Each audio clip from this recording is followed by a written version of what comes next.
And Mark Hackel is here. You know him, of course, as Macomb County Executive. Great to have you here. Thanks, Zoe. Appreciate it. Thanks Okay, how many conferences is this for you? This is probably number 16. I was going to say. First one I came to was when I was a sheriff contemplating whether I was going to run for county executive. Yeah. I knew this would be part of that responsibility coming to the policy conference. How has it changed?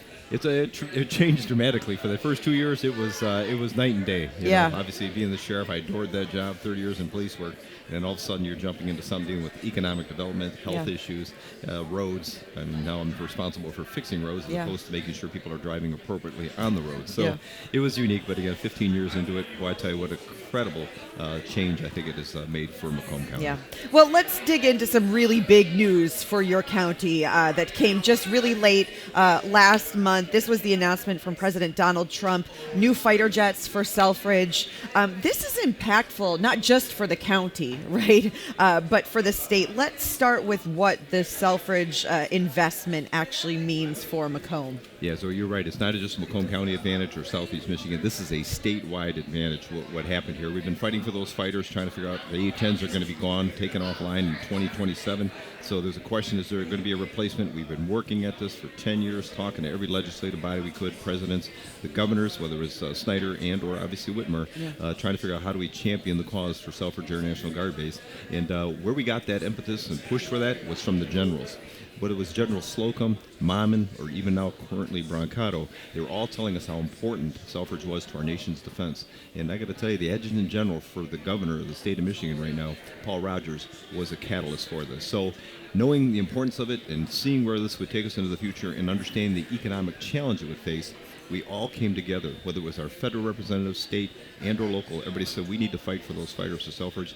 And I'm going to tell you, that day he came to Selfridge Air Base, making that announcement, we anticipated it. It was kind of embargoed, knowing the governor was going to be there in that hangar as he made that comment saying, you know what, we're going to bring 21 F-15EXs to Macomb County at Selfridge Air Base. I'm going to tell you, it choked me up because I realized the importance or significance of stuff we've been fighting for so long is actually coming to fruition. This is incredible. The politics surrounding the announcement, though, were complicated. Look, you know, the governor took a lot of heat from your party, right? From Democrats, her party, for, you know, going to the White House, for meeting with Trump. I'm curious, what's your take?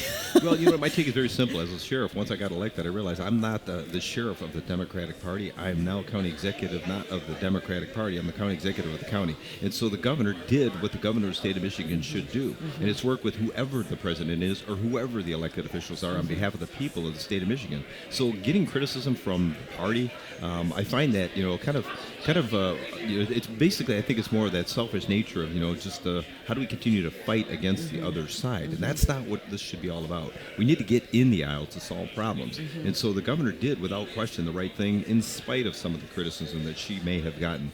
Let's face it, I'm sure Trump got some criticism from Republican governors across the country that said, you know what, how come we didn't get those fighter jets? But, you know, I think this was done because of midterm elections, and however it was decided or why it was decided matters not to me at this point in time. We are getting 21 F-15s at a cost of about $100 million per plane. You're talking about $2.1 billion investment into Selfridge. That adds to what we're getting with those refuelers, which is about another probably $2 billion investment as well. So about $4.1 billion of planes are coming to Selfridge Air National Guard Base.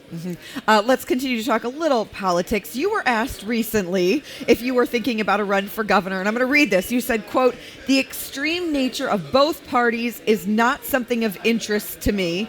So the question is then, I guess, is Mike Duggan your candidate for governor?" Well, it's about me. In other words, the question was, are you planning on running it? I couldn't run I probably wouldn't run as an independent. You know, it's a big challenge. It's an uphill battle, and, you know, there's a lot of fundraising you would have to do to get that word out or message out as to why you're the independent candidate. But I've always been that person that's been in the aisle. Running for county executive, could I run as an independent? Sure. But now with straight ticket voting, that is a very difficult thing to do to get passed. So, you know, I continue to say I'm a Democrat, but I'm an incredibly conservative Democrat. Most people know that. And I've got great relationships with people that are strong Republicans. And so, you know, when it comes to this election, who's running, how it filters out for the general, because that's where it's going to really play itself out.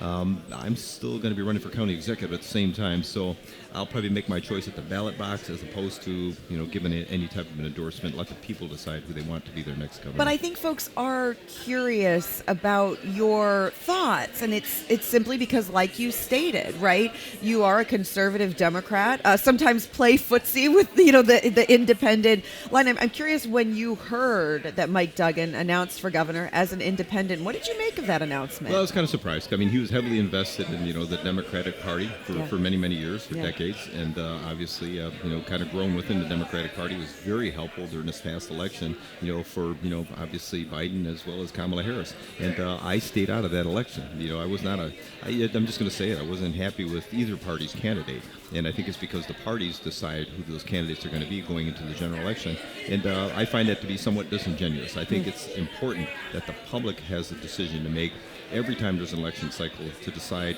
whether they want the Republican candidate to be, this person they voted for, and or when it comes to the Democrats, same thing. So, I was not happy about how that played itself out, the candidate that was put forth on behalf of Democrats.